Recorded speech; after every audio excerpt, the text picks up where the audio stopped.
ঝিনাইদহে দেনার টাকা পরিশোধ করতে সদ্য প্রসূত ছেলে সন্তানকে দত্তক দিতে বাধ্য হয়েছেন মা সুমাইয়া খাতুন। বিনিময়ে মিলেছে হাসপাতালের বিল পরিশোধ ও নগদ ৬৫,০০০ টাকা। আর এতে সহযোগিতা করেন ক্লিনিকের নার্স ইসমাতোরা।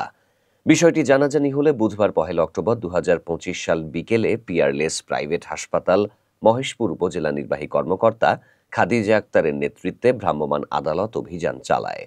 এ সময় হাসপাতালটির কাগজপত্রের ত্রুটি ও হাসপাতালের পরিবেশ ভালো না থাকায় মালিক সেলিম রেজা বাবুকে ৬ মাসের কারাদণ্ড এবং শিশু সন্তান বিক্রি সহযোগিতাকারী হিসেবে নার্স ইসমোতারাকে আটক করে পুলিশ।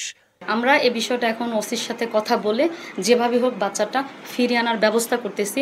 এর আগে গত মঙ্গলবার দুপুরে ঝিনাইদহের মহেশপুর উপজেলার নেপার মোড়ের পিয়ারলেস প্রাইভেট হাসপাতালে ঘটে ঘটনাটি। সুমাইয়া খাতুন ঝিনাইদহের মহেশপুর উপজেলার যাদবপুর ইউনিয়নের আনসার মোড়ের সাত্তার আলীর ছেলে মৃত আলামিনের স্ত্রী।